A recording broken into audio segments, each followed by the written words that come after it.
This is Sean Radcliff. Welcome to another episode of Preservation Oaks. In this series, we introduce you to professionals from museums, cultural, genealogical, and historical societies across the United States. Now sit back, relax, and enjoy the program.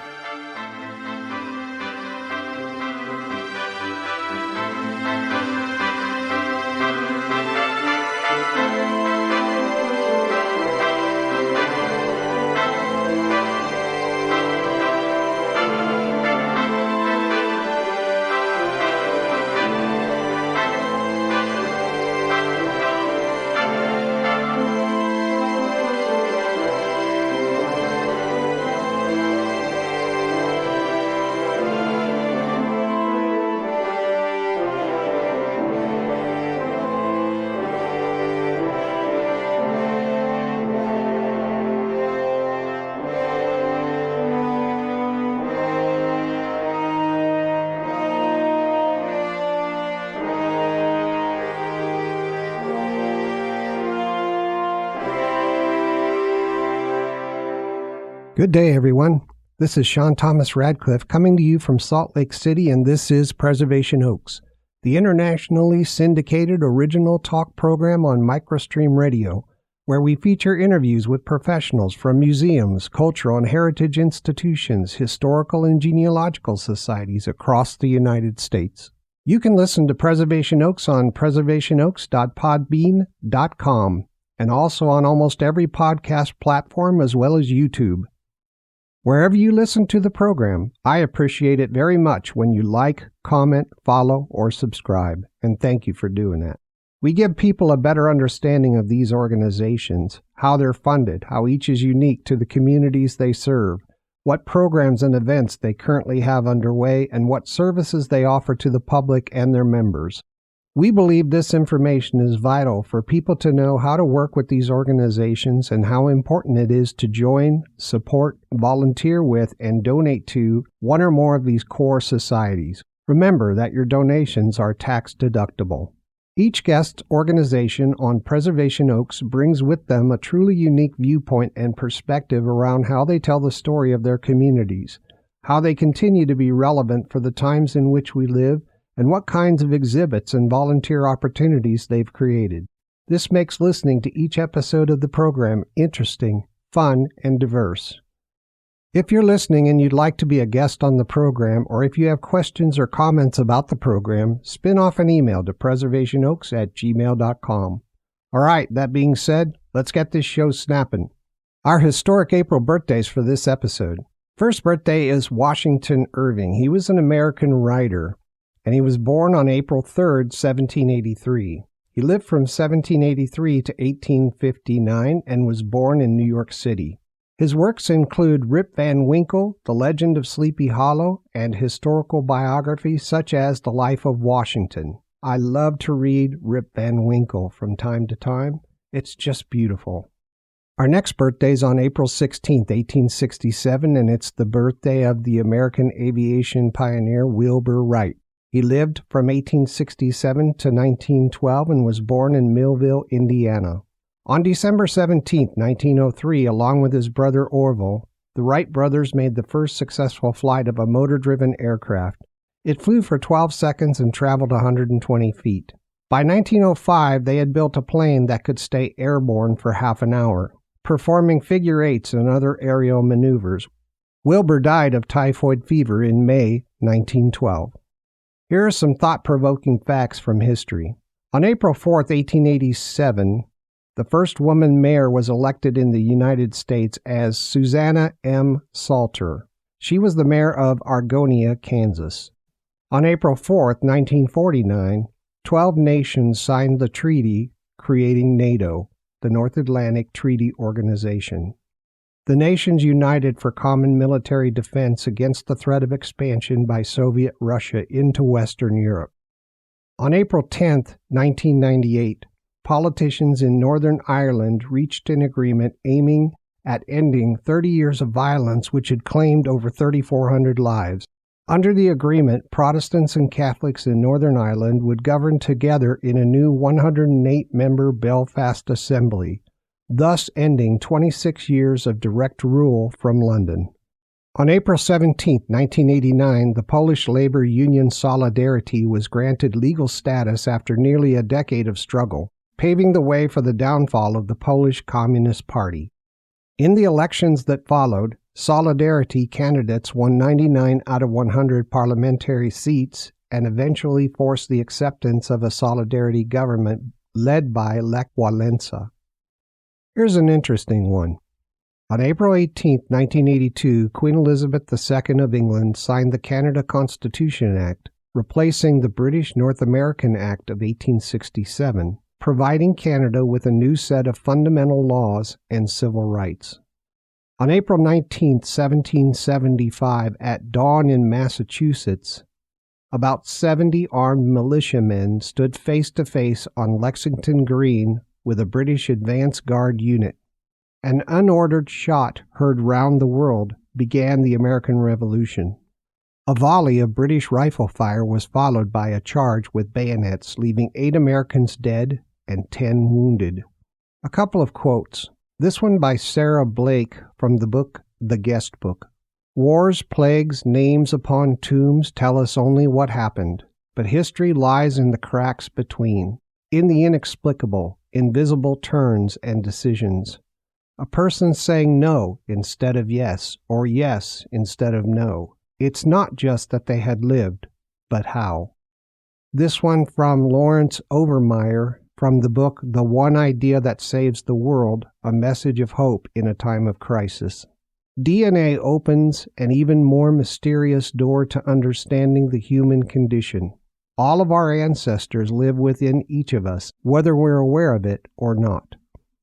Gonna have some tea. That's good. Twining's tea. On our next episode of Preservation Oaks, we'll be meeting with the Union County Genealogical Society located in Creston, Iowa.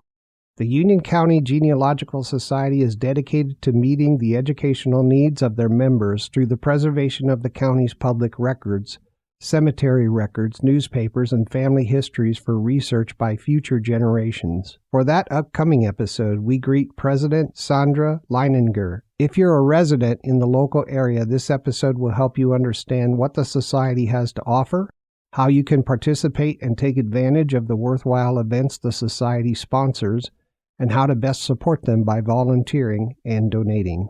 On this episode, I'm happy to have Stacey Gossling, the president of the Winneshiek County Historical Society located in Decorah, Iowa. Here's a short profile of our guest. Stacey Gossling has lived in Decorah, Iowa for 24 years. She previously lived in Massachusetts, where she was born, and also in New York and Texas. Stacey attended college in Fremont, Nebraska, earning a bachelor's degree in human services. Stacey and her husband have 2 adult children that live in the Minneapolis area. Stacey's the owner of several businesses in Decorah, Iowa, one of which is a gravestone cleaning service. Stacey's love of history began with a box of old photos of her family. She hadn't seen them before, and the research into what happened to her family in the past and where they came from sparked her interest. After being a board member of the Winneshiek Historical Society for several years, Stacey became the president in 2021 and started her tenure by continuing the ongoing renovation of the Society's new home at 302 South Mill Street. Stacey told us she loves to discover what people did with their dash. Everyone's grave has a birth and death date, but she wants to know what they did with their dash. The dash Stacey is referring to is from a wonderful poem by Linda Ellis entitled The Dash. You can Google it, but Anna will read it now. This is a reading of The Dash poem by Linda Ellis. I read of a man who stood to speak at the funeral of a friend. He referred to the dates on the tombstone from the beginning to the end. He noted that first came the date of birth and spoke the following date with tears. But he said what mattered most of all was the dash between those years. For that dash represents all the time that they spent alive on earth. And now only those who loved them know what that little line is worth. For it matters not how much we own, the cars, the house, the cash. What matters is how we live and love and how we spend our dash. So, think about this long and hard. Are there things you'd like to change? For you never know how much time is left that can still be rearranged. If we could just slow down enough to consider what's true and real. And always try to understand the way other people feel. And be less quick to anger and show appreciation more. And love the people in our lives like we've never loved before. If we treat each other with respect and more often wear a smile, remembering this special dash might only last a little while. So, when your eulogy is being read with your life's actions to rehash, would you be proud of the things they say about how you spent your dash? All right. That was great. Nice poem with a great message. Welcome to the program, Stacey. Well, thank you. It's very exciting to be here. So how are you doing today? Good. I'm doing fantastic. Hey, let's get right into this. Can you tell us the history of your society? Yeah, the Winneshiek County Historical Society was started in 1963. I guess Luther College had a lot of stuff that they decided they were just going to keep the stuff that pertained to the college. So they had contacted a group of people that were here in town, and they were getting rid of the stuff out of the college archive. And that is how our society started in 1963. And we were lucky enough to work with the Board of Supervisors, and they rent the second floor of the old historic jail to us, and that's where the majority of our archives is kept. It's actually like in the old cells from the jail that was built in 1878. So, wow. Is the first floor a museum?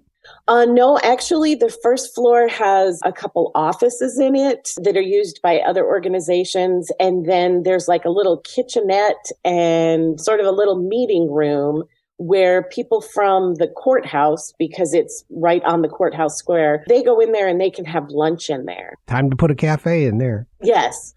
Or maybe a Starbucks, something like that. Yep. So your society has its home in the Landers Adams Bodensteiner house at 302 South Mill Street.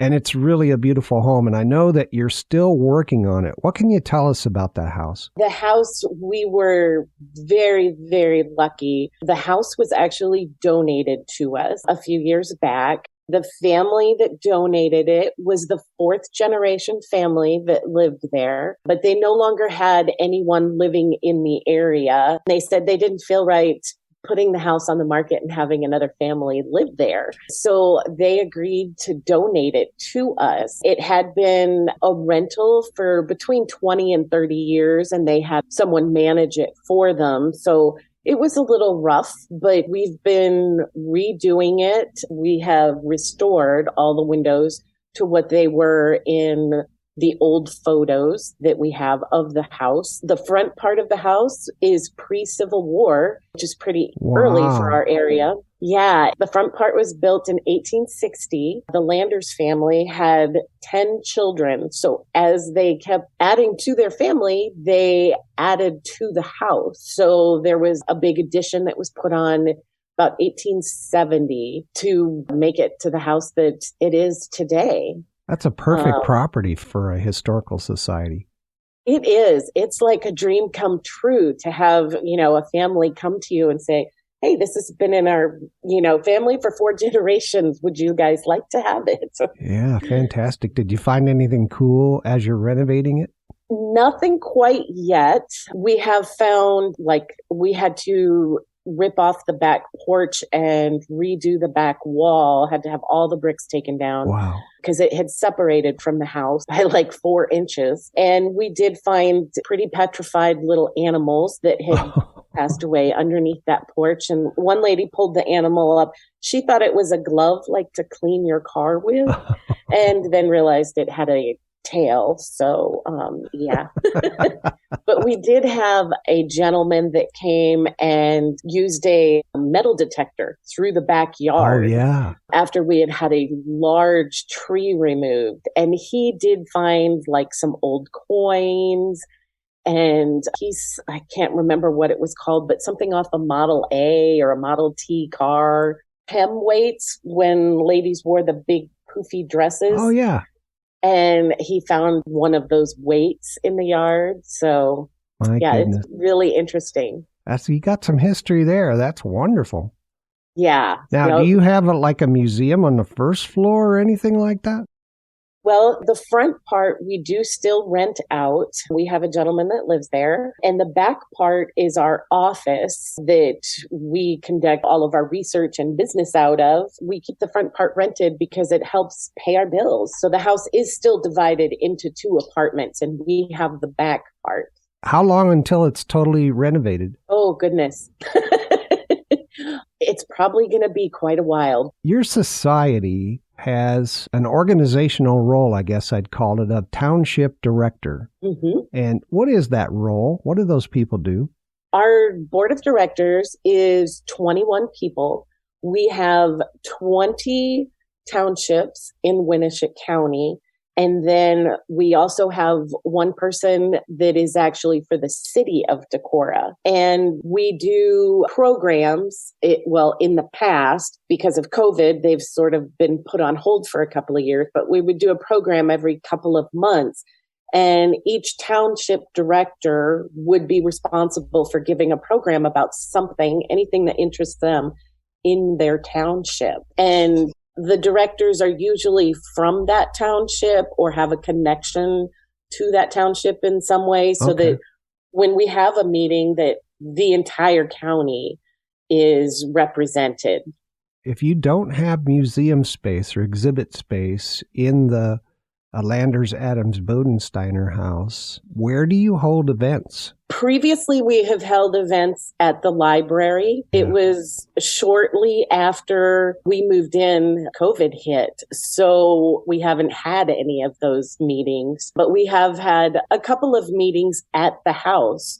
It is our office, but we have a display case that we rotate different displays out of right now, like World War I, World War II. We were donated medical instruments from a doctor from World War I that are a little bit alarming. We have the saw and stuff like that. And we even recently acquired a little medicine bag that actually has the little bottles in it that a doctor had used during World War II. So we have that on display. Last year, we created a township wall in one of the rooms, and I had each township director find a picture, and not one that you see all the time, sort of an obscure picture that you would not see normally. And then we hung each picture with a description of what it is up on the wall in one of our rooms so that people can see different things from different townships. Oh, that's very cool. That's a good organizational structure. I haven't run into that before. Oh, yeah. It helps represent everybody, the whole part of the county. Yeah, it's very nice. One thing I noticed as I was going through on Google Maps, the town of Decorah, the county of Winneshiek, your area just oozes history for me. As I'm going through there, I just have a great feeling. Can you tell us about the history of Winneshiek County? Yeah. So Winneshiek County, the county seat was formed in 1851, but there was history, of course, long before that. There were indigenous people, the Oneota, were here from 950 to 1450. So that was before Columbus even got here. And the Winnebago, or they're also known as the Ho-Chunk tribe, was here long before there was any kind of westward expansion. Oh, wow. The government created a neutral zone for the Ho-Chunk Indians. To the south of the neutral zone was the Fox and the Sac tribe.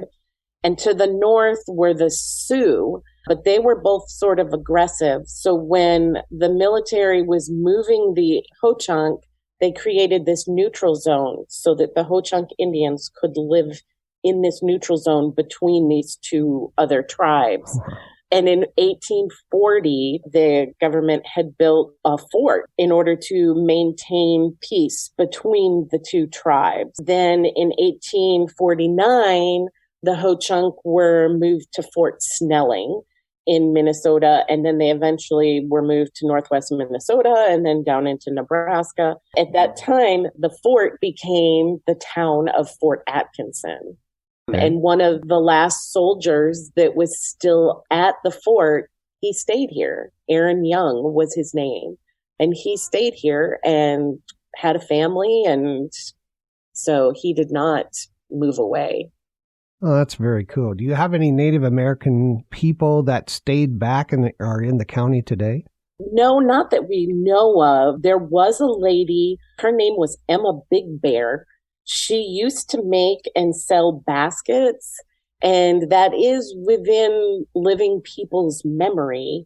She was mainly over by McGregor, which is right on the Mississippi River, but she was part of the Ho-Chunk Indian tribe, and she would go to different things and sell her baskets. Wow, that's very cool. I want to chat about Decorah. I think it's a beautiful town. I think the hills are what make it so peaceful to me. And I can see clearly why the county has its share of tourists. What is Vesterheim? I see 4 buildings in the town. 2 are for education and study. Then a Vesterheim, Amdahl, Oddland Heritage Center. And there's a 4th that's a Norwegian American Museum. What's all that?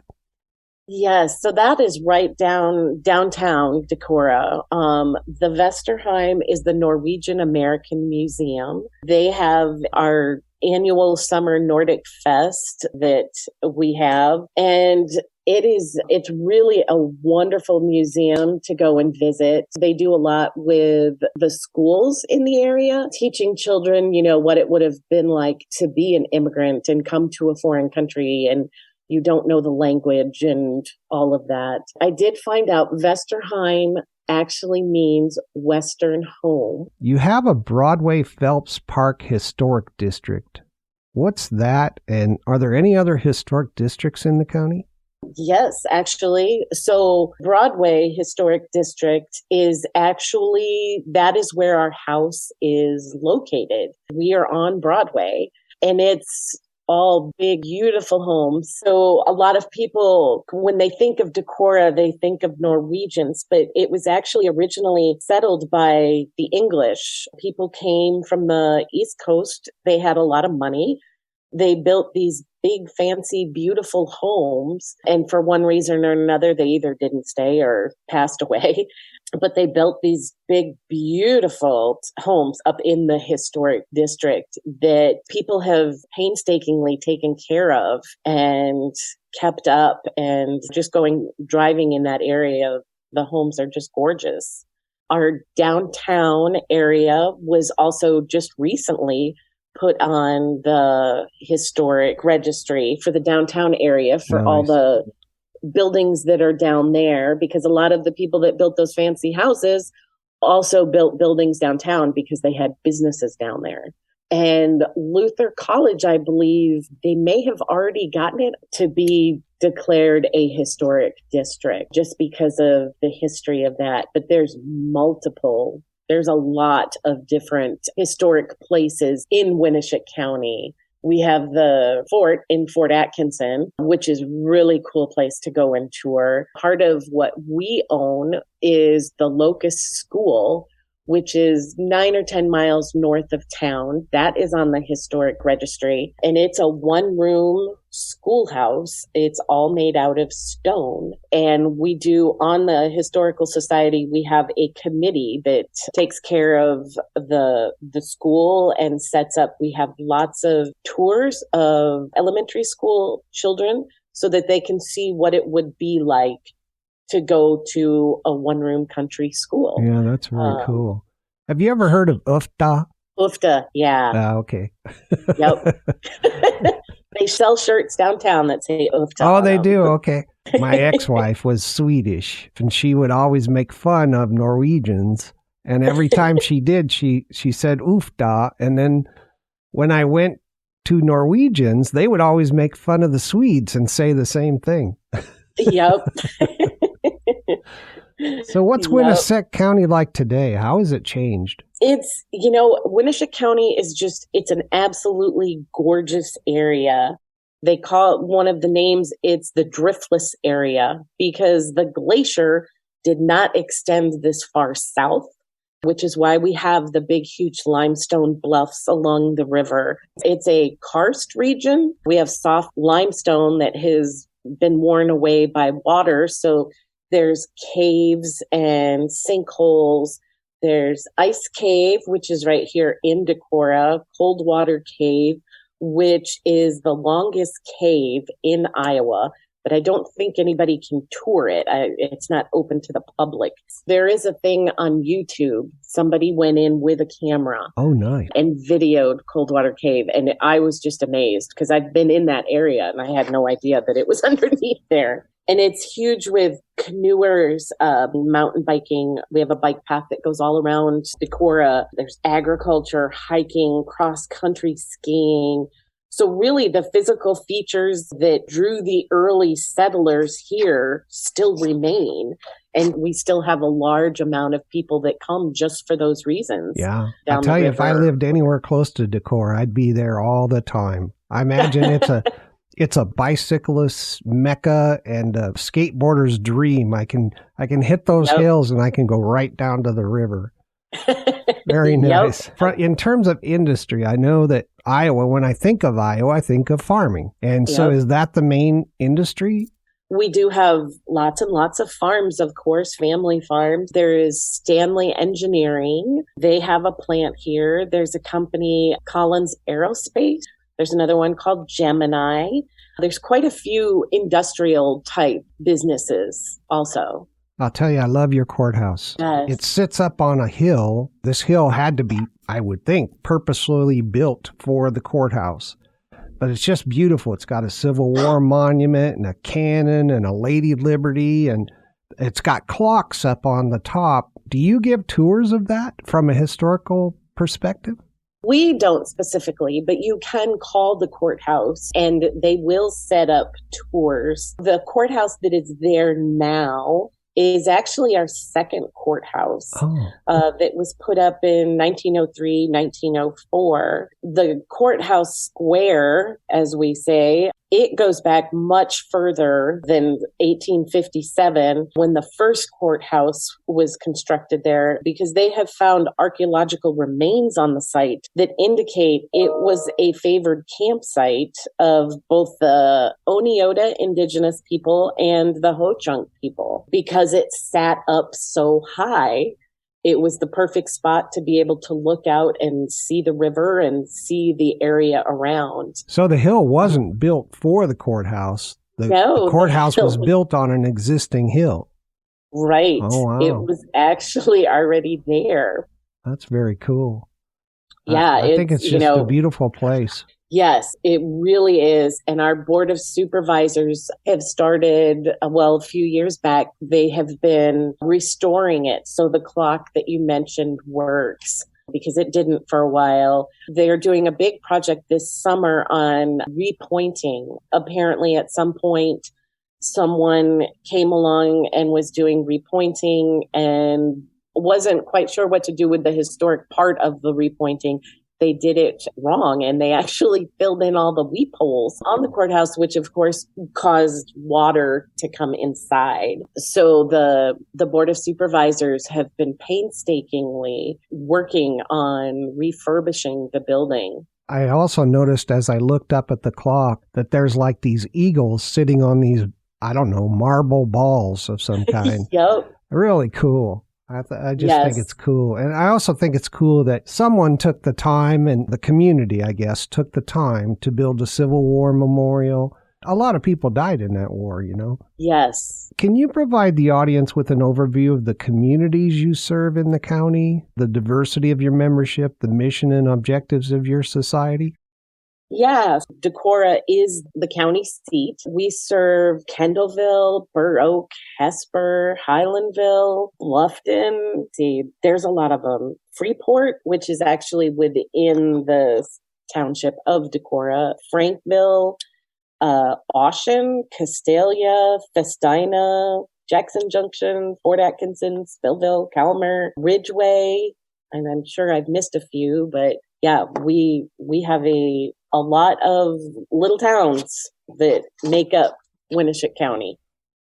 Yeah, I think it's beautiful. Google Maps, when I went on Street View, they haven't recorded recently in the county in some of the towns, so I couldn't see how they look today.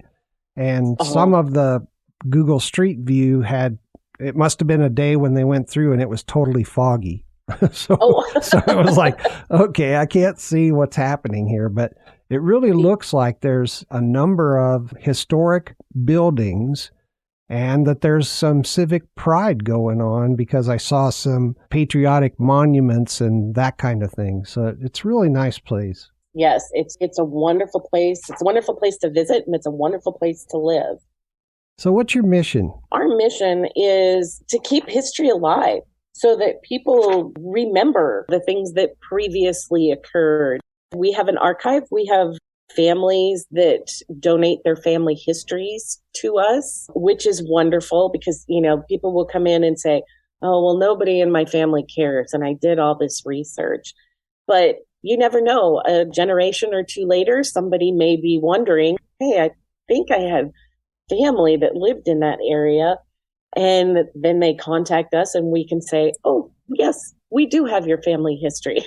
Nice. So what's your membership like? Is it people who live in the area or do you have a mix of people out of state? We have both. Mainly, it's a lot of people that live in the area, but we do have quite a few people that live all across the United States that maybe their family had been here at one time, but the rest of the family had moved away. So we do have both. Can you tell the audience a little bit about your background? How did you come to do what you're doing today? One day, I was at my mother's and helping her clean her closet out. And I find this box full of all these old photos. And I pulled it out and I was like, what is this? Who are all these people? And my mom was like, those are all your relatives. And I was like, what? I'd never seen some of those photos or those faces. And it really sparked an interest, and then I was like, okay, where did I come from? Yeah. And that led me, even though I'm not from here originally, I was not born and raised here. It got me involved in the area. I joined the Winneshiek County Pioneer Cemetery Commission. And in doing that, of course, I would go into cemeteries and we would do work and preservation efforts in the cemeteries. But then it started me to think, who were these people?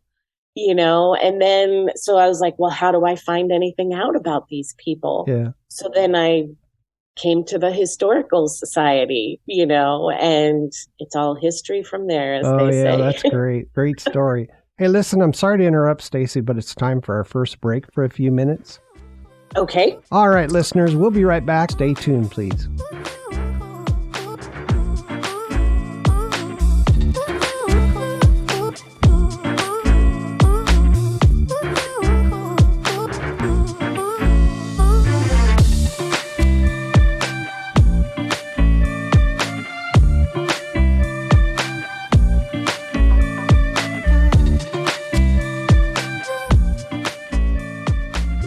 Where can you experience hundreds of years of history in a single day? At the Winneshiek County Historical Society in the heart of Decorah, Iowa. You'll find something for everyone at the Winneshiek County Heritage Center, located in the Landers Adams Bodensteiner House at 302 South Mill Street in Decorah. While you're there, be sure to tour the Locust Schoolhouse. Get hours, admissions, membership, and volunteer opportunities by visiting them on the web at winneshiekcountyhistoricalsociety.com or just call at 563-382-4166.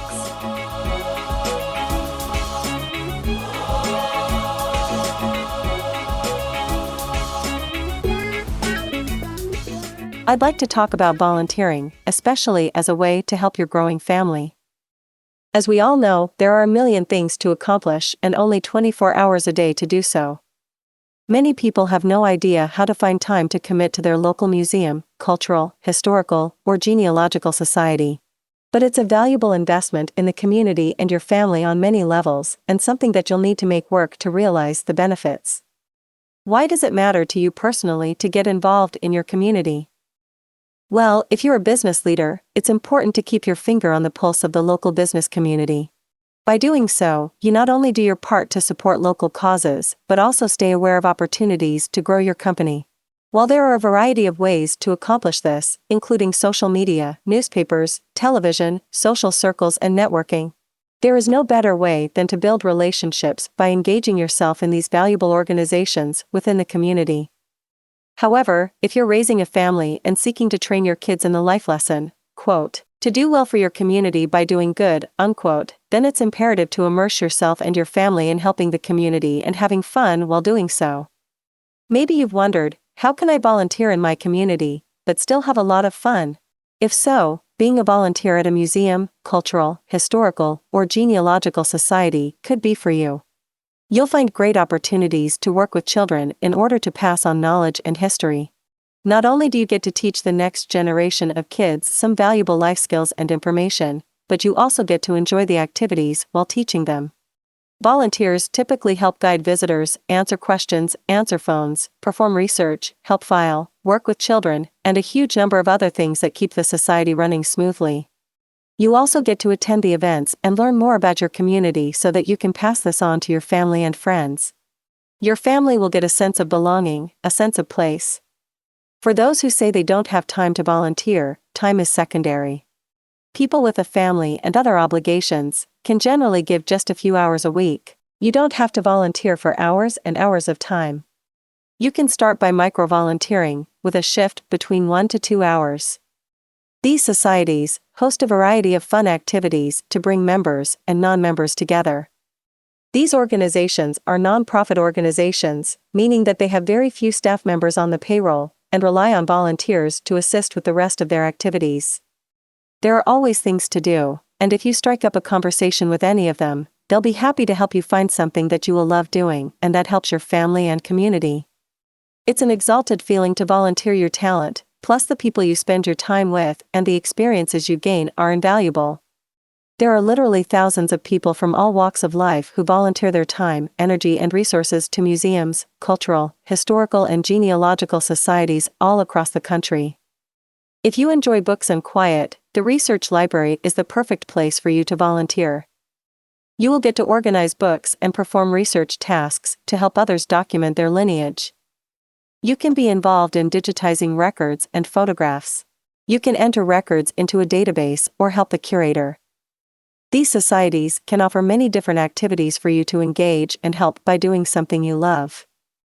Museums, cultural, historical, and genealogical societies generally work closely with community members, schools, and businesses.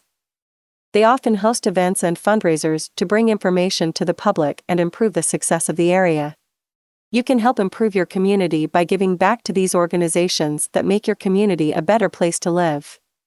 One of the most beneficial and perhaps underrated perks of starting your volunteer journey is the example it sets for those around you. Within your circle, volunteering is phenomenal for the wellness of your community, as you're demonstrating that helping is a core value. From your family members and friends to anyone else in your circle, your efforts to make the time and commit to your community won't go unnoticed. They will set a positive tone in your circle and instill a sense of direction throughout their lives because they will be at the heart of the community. Please consider volunteering with your family today. You'll be glad you did. Sometimes the most commonplace artifact triggers the most heartfelt memories. The museums, cultural and heritage institutions, historical and genealogical societies within our communities have responsibility for preserving these artifacts, so they can be used to educate each new generation about their own past. They are the gatherers and caretakers of the stories of our history, culture, and heritage. Sharing the lessons of history fosters an understanding of the fundamental knowledge of why things work the way they do. Once armed with a knowledge of their place in history, people have a much higher success rate as they build the future. Our values and ideals are rightly influenced by those who came before us. On each episode of Preservation Oaks, our guests share key information about these core organizations and history. You'll learn about the great work they do, what their needs are, their goals, and why you can feel really confident about the future by volunteering and supporting them. Join us wherever you get your podcasts, and then follow, comment, like, and listen. Thank you for listening to Preservation Oaks. If you're a member of a museum, historical or genealogical society that has not yet been featured as a guest on our program, please let them know to contact preservationoaks@gmail.com.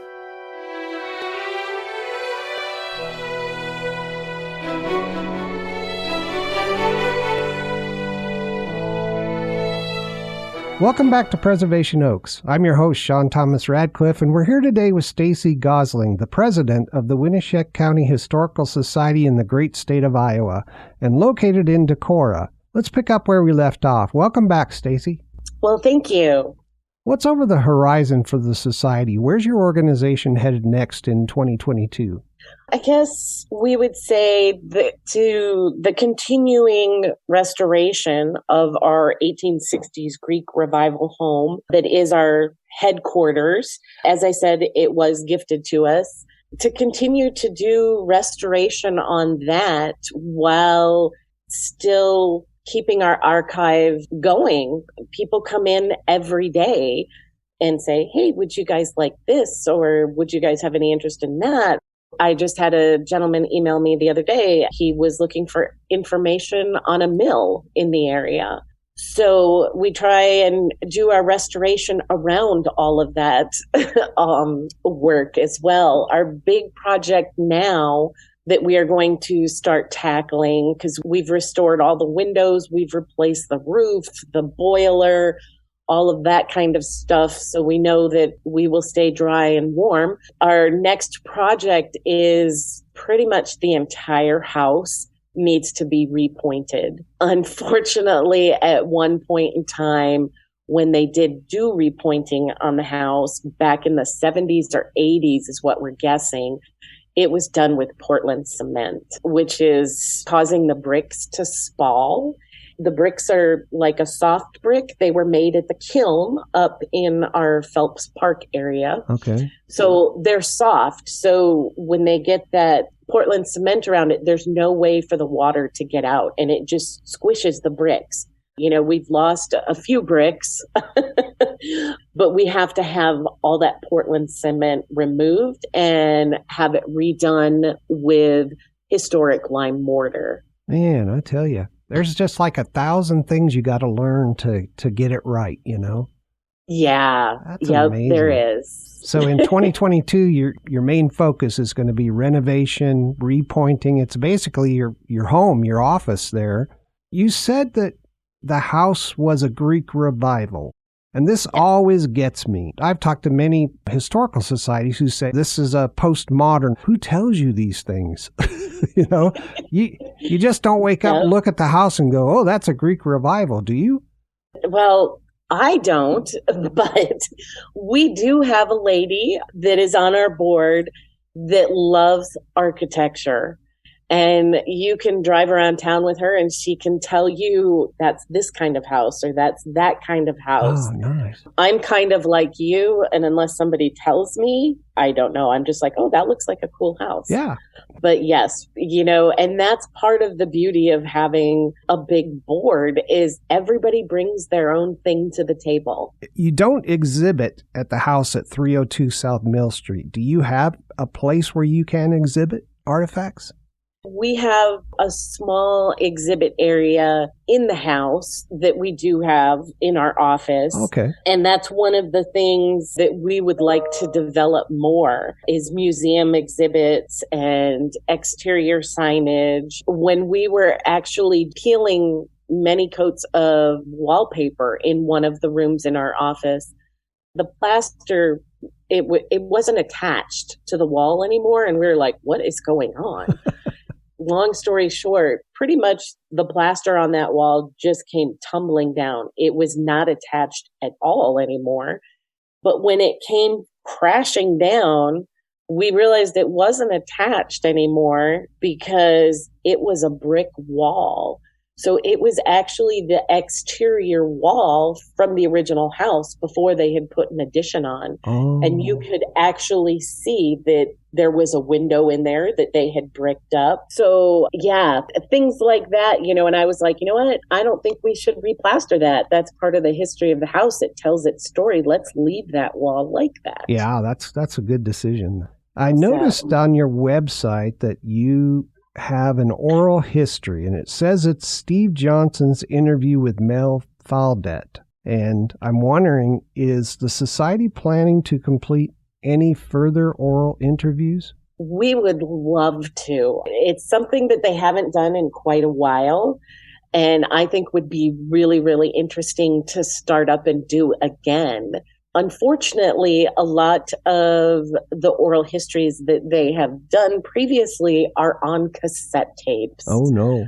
I know. So I was just speaking to somebody the other day about it, that maybe we needed to write a grant to try and get all of those converted before that technology is gone. Oh, yeah, it will be soon.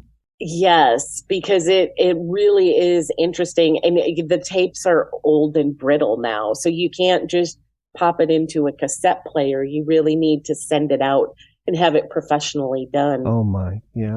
So that you don't lose that. But of course, like everything else, it involves money. Yep. All right. So there's a goal. I don't know if it's on your 2022 radar, but because you've got a lot of renovation to get done, right? Yes. Yeah. But at the same time, we do have a property committee that, they sort of take care of the renovation so that the historical society itself can still continue with our main mission, to protect and collect and preserve anything from Winneshiek County. And those tapes would be one of them. I just recently found some VCR tapes from that had been donated by our high school. I guess they had done a project back in the 90s and had different people come in to a classroom and give a speech about their business or their family that had been here for generations. And I did have those sent away and put into digital form. And that's really cool to be able to watch it. Yeah, thank goodness. Great move, by the way. That's great. So you have those. Are those available to people? Yeah, anybody could come into the office and watch them. We had them all put into digital form. And this year, at the beginning of the year, one of the big things that I wanted to get done before we really did anything else is to get cloud storage. We were one lightning strike away from losing everything. It was pretty costly to be able to do it with both of our computers, but now I know that no matter what, all of that stuff is protected. Old photos that we have scanned, and there was just thousands of photos that we had scanned, and now it's all protected. That was a big step. That's great.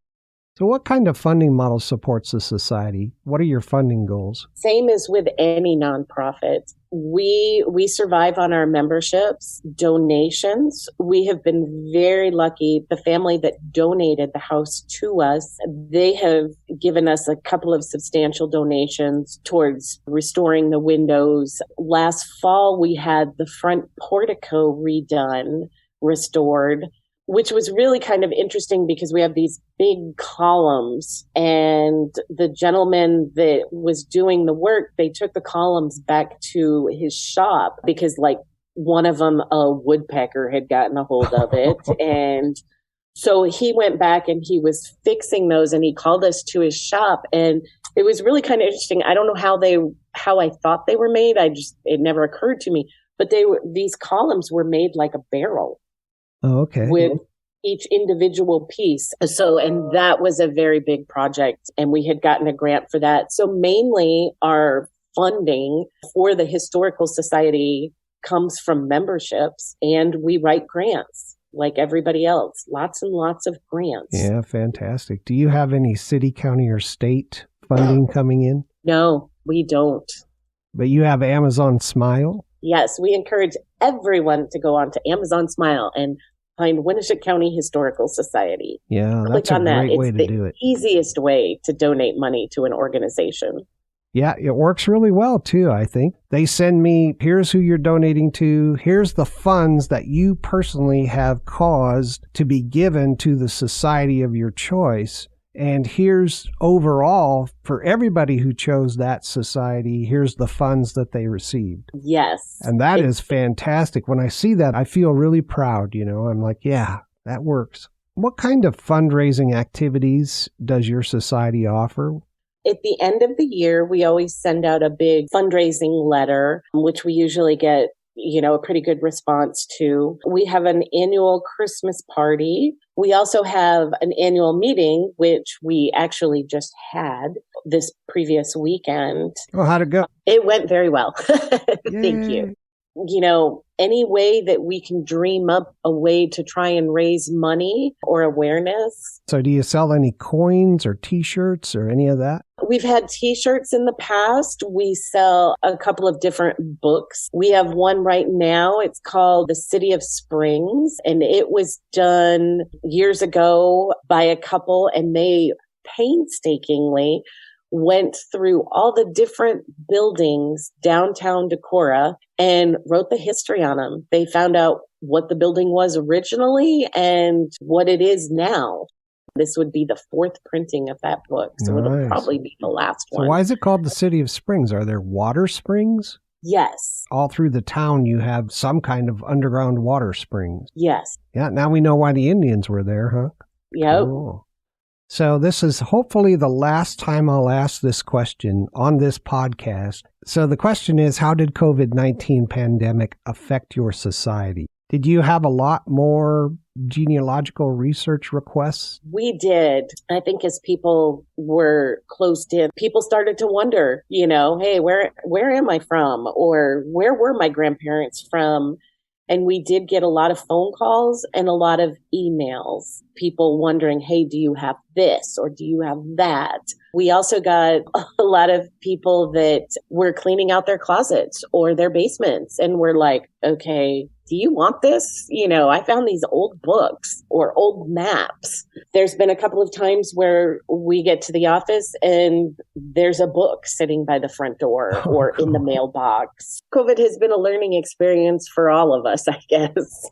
Is the society going to do now more videos or more virtual events, or has anything changed there? No, nothing has really changed that way yet. Like I said, we just had our annual meeting this weekend and it went very well, but I was hoping that more people would be brave enough to come out, but there's still quite a few people that are just nervous about being around that many people. Yeah. What kind of outreach and education does the society undertake within the community? We have previously worked with the middle school, the history teacher at the middle school. He did a thing. He had us come and meet his classes out at one of the local cemeteries so that we could tell them stories, of people that are buried out there that had helped settle our area, because every stone has a story to tell, as they say. One of the things that I was amazed at is he had called the kids to go back to the bus and they were all walking, past us to get to the bus. And there was 3 boys walking past. And I heard one of them say to the other one, he said, I didn't know my grandparents were buried here. Oh my goodness. And I just thought, we have got to do better. We have to get to these kids. The kids need to know these things. I was like, that's not far removed. No. He did not know where his grandparents were buried, and it was a cemetery right in town. But, people are more mobile, and I should talk because I'm not originally from here. I moved around a lot. Your roots start somewhere. You got to find those. You sponsor any holiday events? I know you mentioned an annual Christmas party. Yes, we do an annual Christmas party, and really that's it for right now. Hopefully in the future, as more things open up and people aren't so leery of large crowds, we'll be able to explore options of doing other things. You guys have a booth at the county fair? We do. Every year we do, a different subject. One year they did ghost towns that were a big town but are no longer around anymore. Nice. People get to know you there. Do you guys publish a newsletter? We do. We put a newsletter out about 3 times a year. And then we do our end of the year letter. Now, do you email that or mail it with the U.S. Postal Service? Well, we just started with the newsletter that went out in March. When we sent out memberships for this year, but we sent them out last year, we gave people the option of, do you want it snail mail or do you want it email? So we do have a pretty good sized list now of people that take it by email, which is wonderful. It saves us money. Stamps just continue to go up. So I know you have the list of your members, but how do you keep the community as a whole informed about the progress the society is making in achieving its mission and goals? Different board members will post something on their Facebook page. There's a couple of different historical-minded groups for the area, and then it just gets shared from there. And sometimes we would put something in the newspaper, an article about something that we're going to do or that we have done. That's kind of how we get the word out. I read somewhere on the web that there was a Decorah Pride organization that helped organize an annual parade. Do you guys participate in that? I think last year, I believe that was the second year that they have done that. Very cool. Maybe you can get involved in that. Yes. Do you guys do any tours of the town or the historic buildings? Through the Chamber of Commerce, they do historic tours. In the past, we have done bus tours where we took people into different parts of the county and along the way told them some of the history of the area, took them to certain spots that they probably drove by a million times and didn't realize it was actually like a ghost town from before. We've done that in the past. And this summer, one of the ladies that is on our board, she's actually going to work with the Decorah Park and Recs department, and she's going to do a 5-day camp for elementary and middle school students to learn about historic architecture in the historic district. Oh, very cool. Yeah, that's that lady that you were talking about before, right? Yes. One of the other things that it was a project done by 2 people is throughout town, they went and raised the money and did all the research and the history photos type. We have 29 historic signs. We have maps of it, and the Chamber of Commerce also can supply a map of it. And you can go through some of them are like right in downtown. And when you're looking at it, you can look across the street and see the buildings as they are now. And they have photos of what the buildings looked like 100 years ago. I noticed one of those at the courthouse on the corner. Yes. There's 3 of them at the courthouse square. You can sort of do a tour of Decorah all on your own in the middle of a rainstorm or a snowstorm, just because of these signs that are all over. There's 29 of them, and they are just unbelievable with the information that they have on them. They were so well done. We're so lucky to have them. Did your historical society put those up, or who put those up? It was Elizabeth Lorenzen and a gentleman, Ed Epperly, who I have heard mentioned on your podcast before. He wrote the book about the Villisca axe murders. Yes. He actually lives here in Decorah and is such a entertaining man. He is really a fun guy to talk to. Elizabeth and Ed put together all these signs. They got all the funding in place for them, worked with the street department to make sure that they were okay where they were going to have them installed. And once the project was all done, they turned all of it over to us. A couple of years ago, we did have to replace one. One got hit. It was near a bar.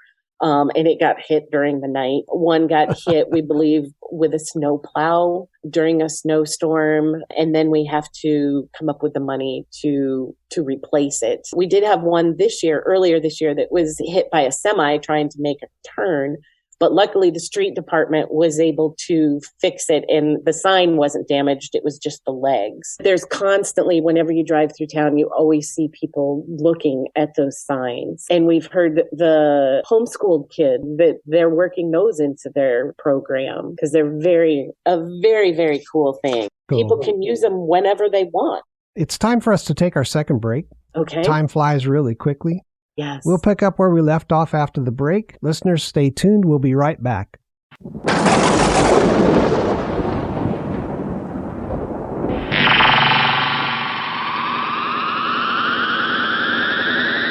This program will now pause for universal identification.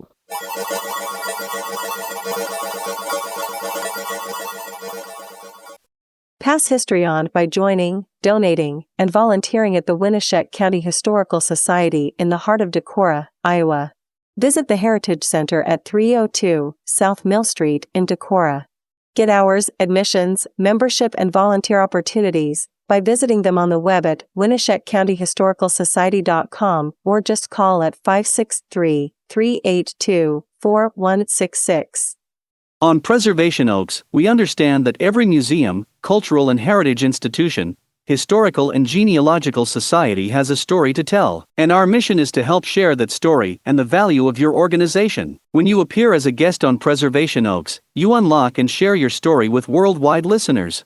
If you're interested in being a guest on the program, send an email to preservationoaks@gmail.com. We're proud to help tell your stories, one valued organization at a time.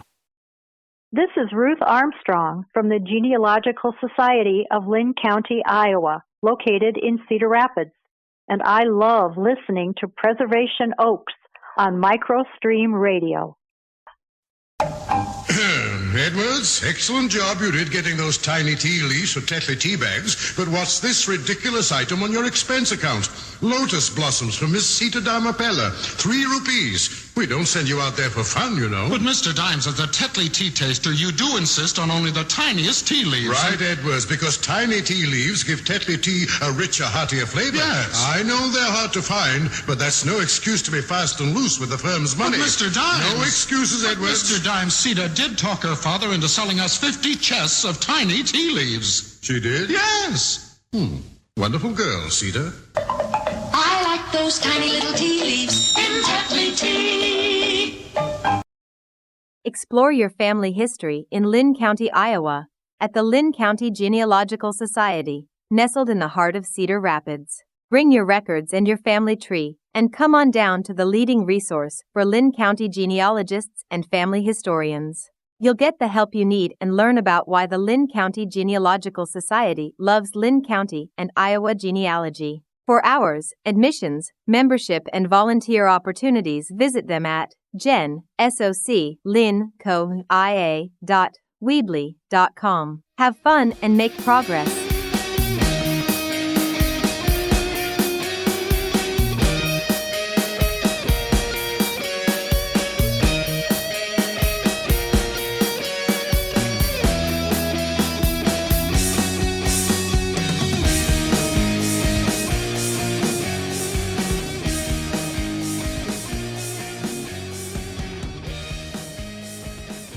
Welcome back to Preservation Oaks. We're here today with Stacey Gossling from the Winneshiek County Historical Society in Decorah, Iowa. Stacey, we've learned a lot about your community. Thank you for the information you provided to our audience about your society.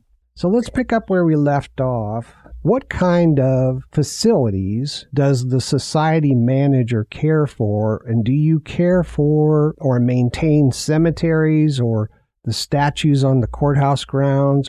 We maintain and care for, of course, the building that we're in, the Heritage Center in the Historic District. We also care for Locust School, the one-room school north of town. We take care of those 29 historic signs that are in town. Mm-hmm. And we also care for the archive, where a majority of our archives is housed. What kinds of records or historical artifacts has the Society received as donations from the public? Oh my goodness, thousands. We have thousands of different things. A few years ago, someone donated an 1863 penny farthing bike, with the big, huge wheel on the front. Oh, okay. And a photo. We discovered that we have a photo of the man on that bike, and photos, tons of photos. We have so many photos. And if anybody is out there listening, please label your photos. Talk to your parents, your grandparents, your great-grandparents, anybody you can, so that you can have them labeled just right on the back of the photo, like with a pencil. Because we get so many families that come in, and after they've cleaned out, their grandmother's house or something, and they'll hand us a whole box full of old photos. And they were like, we have no idea who these people are. Sometimes we're able to kind of put together who they are by, the time frame of their clothing, or if we can recognize a building or an area in the background. The other thing that I've done to try and ID some photos is, if we know generally, like they're like, oh, well, it's from the Baker family, but we don't know who it is. Sometimes if we go in on Ancestry and you look up that Baker family, then sometimes you can find photos because somebody else has that photo and they've put it on Ancestry, but somebody in their family had it labeled. So they do know who it is. So I guess the big thing is make sure everybody gets their photos labeled. We have lots and lots of letters and papers, letters from guys when they were in the Civil War that wrote home during that time. And, the families kept the letters. The family that actually donated the house to us has given us lots and lots of information, letters, different papers about them living in the house, the businesses that the different families ran. One of the things that we've done this year is working with Luther College and their museum studies class. They have taken on a couple projects from us and are going through, one of them is going through a lot of the letters and papers from the Landers, Adams, Bodensteiner family. And the first day when we were up there and they were looking through the thing, the archivist for Luther was also there, and she was like, hang on a second. And she grabs one of those letters out and she goes, do you know what this is? And we were like, a letter, and she goes, it's mourning stationery. And I didn't even know what that was. I'd never heard that. And it had black all the way around the edges of the envelope. And then the stationery inside had black all the way around the edge. And she said that's to show that that family is in mourning, that they had lost someone. And I didn't know there was such a thing as mourning stationery, but now we have some in our archive. That's amazing. Yeah. We were recently given 3 Civil War bullets that were made by a gentleman that lived in Winneshiek County. One day I was at the office working and I had just checked the email. There was an email from a lady in a different county, and she said she was going to send some things over to us because she didn't know what to do with them. And no sooner did I finish reading the email, and a lady walks through the door and she goes, oh, I'm with the cab company. And she handed me a bag full of papers and books. And apparently that lady that was like, I'm sending things to you, she was in a nursing home. And so she called the cab and had them deliver this stuff to us. Oh, that's amazing. So, yeah, like I said, you just never know what's going to walk through the door. How do you document your collection? Are you using collection management software? We actually are doing it on an Excel spreadsheet, believe it or not. Okay. A very large one that was developed years ago, and we just sort of constantly are tweaking at it. Every item that we get goes in on this spreadsheet, and it's assigned a number and a place where it goes. Well, the good news is you probably have your entire collection all documented. Yes. What's your strategy for digitization of documents and photos? Okay, I was very excited about this project a couple years ago. In 2019, after doing a lot of research in Winneshiek County, I realized when you went online, there was this big black hole. There was very little you could find. My family, since I'm not from here, my family was Nebraska and New Jersey.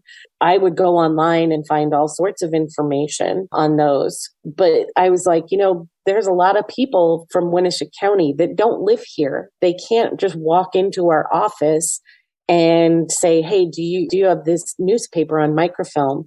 So in 2019, Ryan Girdy, the librarian up at Luther College, he and I were able to write and secure a grant through the state of Iowa. And we were able to digitize the Decorah and Calmer newspapers. Nice. And they are all online now. And then just maybe 2 or 3 weeks ago, we received another grant that Ryan and I and a lady named Kay Ellsburn from the Ocean Library worked on, and we are going to be adding the Ocean newspaper now to the website with the Calmer and the Decorah papers on.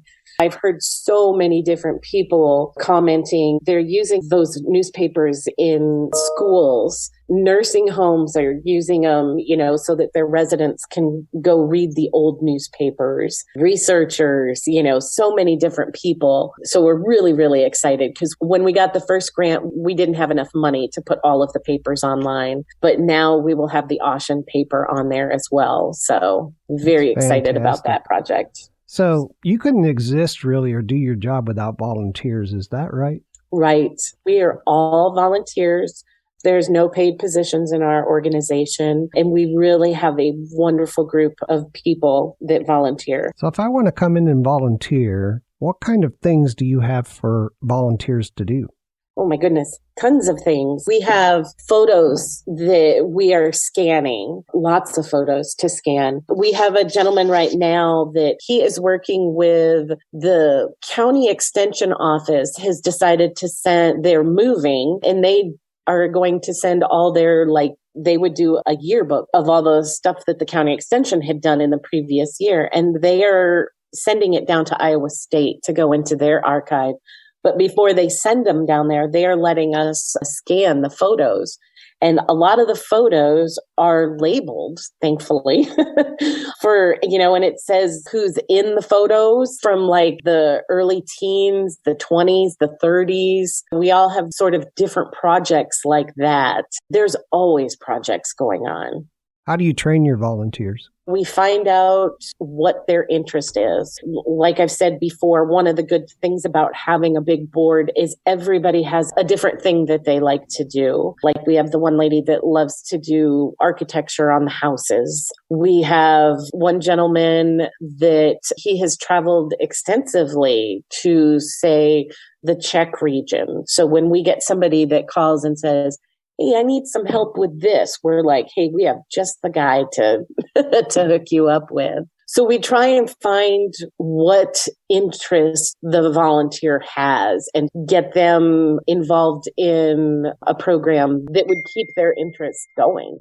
You work with the Luther College folks, libraries in the various communities, and you've worked with the library in Ocean, is it? Ocean. Yep. To digitize the newspapers. What other kinds of state or county or regional societies and museums do you work with? We work with the Winneshiek County Historic Preservation Group. We have worked with the Winneshiek County Pioneer Cemetery Commission, like when they are like, hey, do you know anything about a grave that's in this spot? We will help them do research on that. Recently, we just started doing some work with Giants of the Earth Heritage Center in Spring Grove, Minnesota. Luther College, of course, we have worked with. We work with the Retired Senior Volunteer Program. We do get quite a few volunteers through that program, through the county. Nice. We work with the schools. We work with anybody. Oh, that's very cool. So you've got a pool of volunteers that will help. You mentioned one book that the Society published, and that was about the Springs. What other interesting books have you published? We have not published any, but we do sell different ones. There is a really wonderful book. It's called Vera Harris's Old Decorah Houses and Their Stories by Elizabeth Lorenzen. And she worked with this family. It was just a chance meeting in a coffee shop one day. And this lady said, I have all this history from your town, because she didn't live here anymore. And she said, I would love to find someone that would put this book together for me. And Elizabeth did it. And it tells about different families in the area. It tells stories about different houses. A lot of them are, of course, in that historic district in Decorah. Now, how did she know the information? She'd just been collecting it for years? Yeah, this lady had grown up here and was connected to a very large family, the Wise family.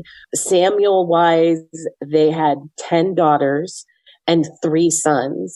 So you can imagine there is a lot of people that are connected to that family. And actually, one of our newest board members is from that family. Yeah, just stories that she remembered from when she was growing up, and she had them all written down, and Elizabeth started doing the research and stuff. And I believe before she had the book done, the woman had passed away, but she had left the money in her will to be able to publish that book, because she was that heartfelt on having it done. That's another book that we sell. We have 1874 plat books that we sell that are all the different townships in Winneshiek County in 1874. Of course, a visitor's guide, a self-guiding tour of stone structures of Winneshiek County, which was just done last year by the Winneshiek County Historic Preservation Commission. We have those for sale. So we always seem to have a couple of things for sale for people that are interested.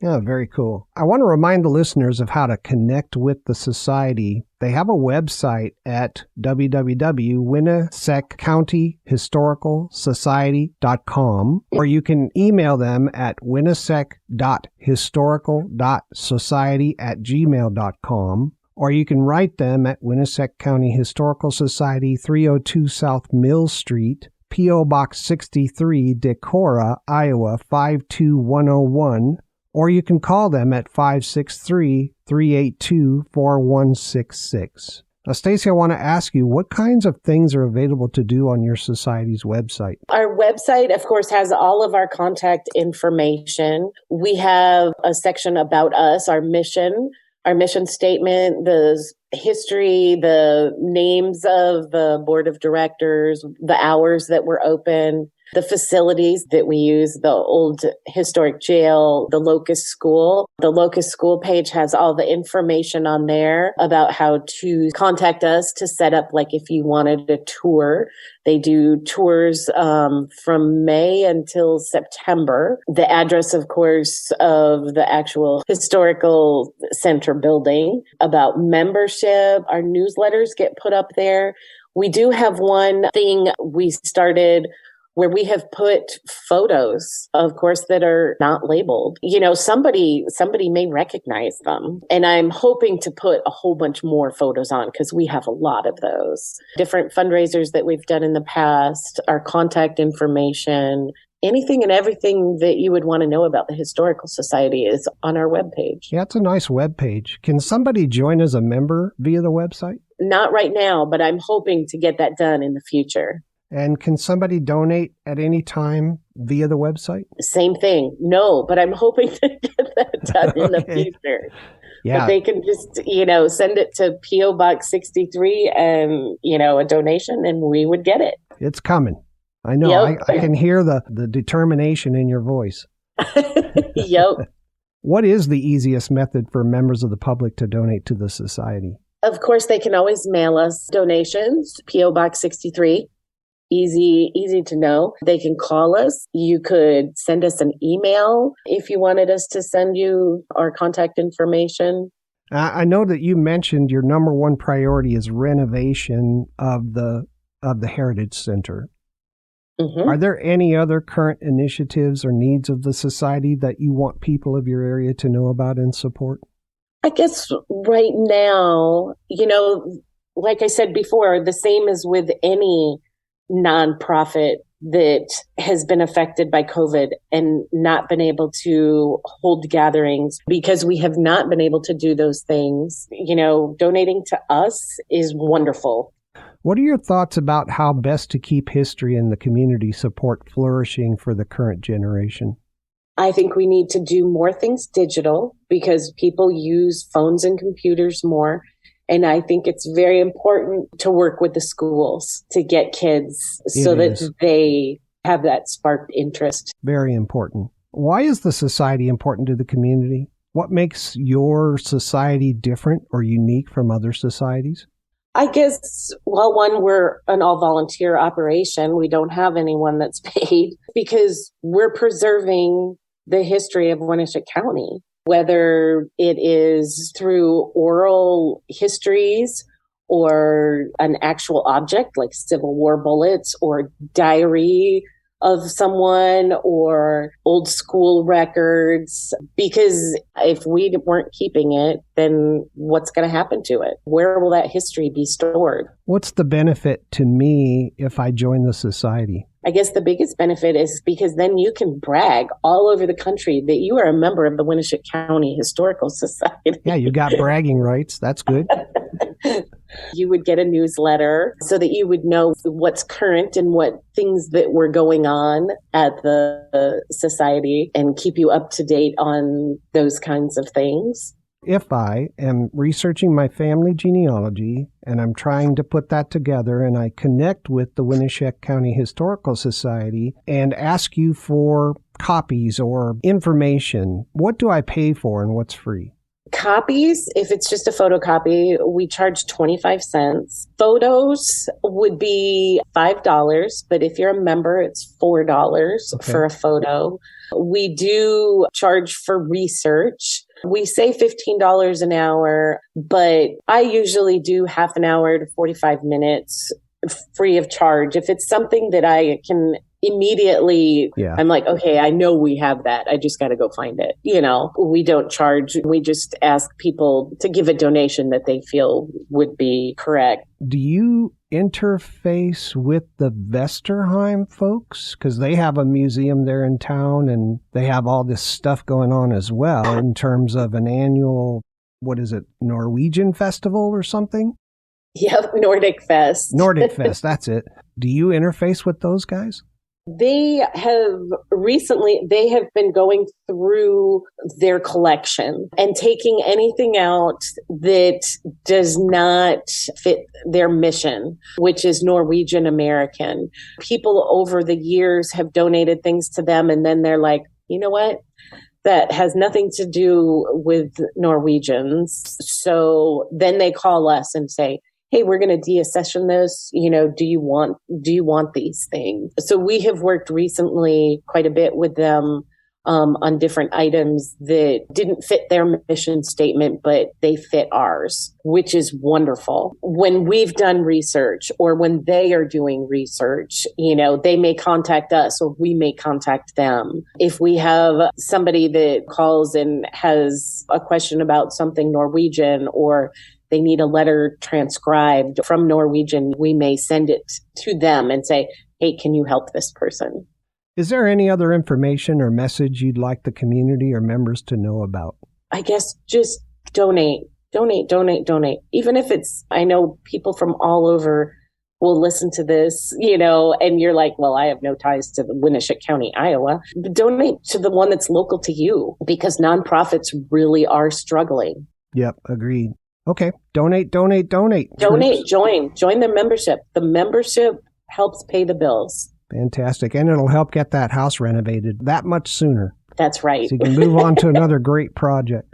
Thank you, Stacey Gossling, for spending the time with us. I've really learned a lot. I've had a great time, and I'm really glad to meet you, Stacey. It's exciting learning how much you've got going on, and you've got a lot on your plate right now. Once you get that renovation done, you can further help the community and your members, and I really appreciate it. Well, thank you. It's been a pleasure to be able to chat with you. Anytime I can talk about historical society stuff, and somebody will listen, that just makes my day. And with that, we'll end our time with our guests. Listeners, please stay tuned for my comments and wrap up, which is coming up next.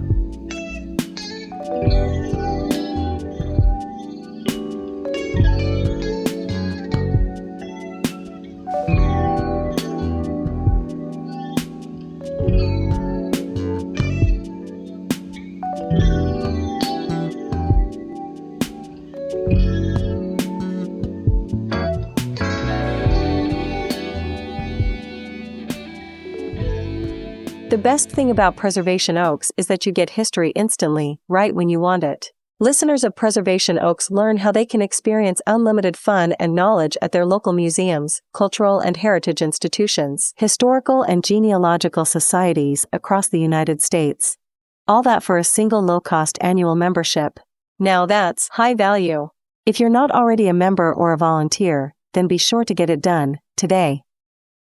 Welcome back. Residents in Winneshiek County, Iowa are certainly blessed to have a very intelligent and qualified person at the helm of your historical society. Stacey Gossling is one of the smartest leaders I've ever met and loves discussing the society and history. She's a very good communicator, a person who is successful at working with other area professionals, a focused and down-to-earth practical individual who knows the value of history and what its preservation and sharing can do for the people of Winneshiek County. Stacey is dedicated to the success of the Historical Society on behalf of the community. She and her team have been very busy working on many different worthwhile projects. She is leading the society into a future of service using and benefiting from technology, more education, and working with schools, more events, added exhibit space, professional artifact preservation, collection management improvements, and giving county residents a fantastic historical society home.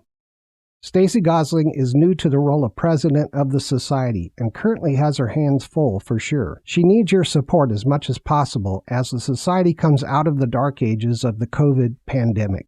This is just my personal belief, but after meeting with Stacey, I get the impression she's very aware of the opportunities for future improvements she believes are needed, but is still getting her thinking more solidified around funding as well as how and when to operationally implement them.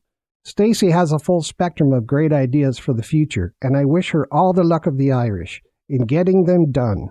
As she pointed out in so many words, the work truly never ends because history is always happening. The most pressing priorities of the Society in 2022 are: Number 1, renovation of the Greek Revival 1860 Landers Adams Bodensteiner House at 302 South Mill Street. The Society has already done a lot of work, restoring the windows, putting in a new boiler, replacing the entire back wall of the home, fixing the roof, and much more.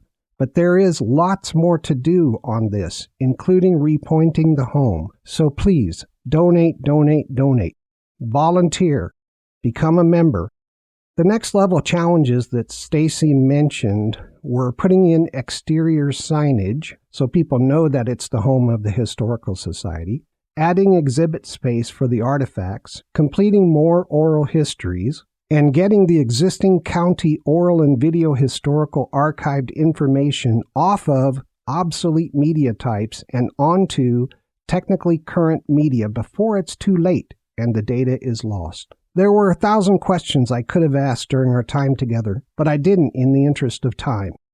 If questions occur to you and you'd like more information, please connect with the Society via the contact information provided. If you're a listener in the area the Society serves, or if you're a listener researching ancestors in the area the Society serves and you're not already a member, please consider joining and supporting the Society. The contact information for the Society is, their website is www.winneshiekcountyhistoricalsociety.com. You can connect with them via email by sending to winneshiek.historical.society@gmail.com. Their physical address is 302 South Mill Street in Decorah, Iowa. You can mail them at EP016, Decorah, Iowa 52101. And finally, you can phone them at 563-382-4166. I hope this information helps the audience understand just how valuable the Society is to the community and what kinds of excellent services they have to offer to their members and the public. The Winneshiek County Historical Society is truly one of our preservation oaks. Okay, that's a wrap for this episode. Music used today is from Scott Holmes and Cymbalbird, off Shane, 1215, Francesco Lettera, and Funky Ride. Microstream Radio is a registered trademark. This broadcast is owned and copyrighted by Microstream Radio. It cannot be rebroadcast, downloaded, copied, or used anywhere without the written permission of Microstream Radio. Thanks to everyone for listening. This is Sean Thomas Radcliff. See you all next time on Preservation Oaks.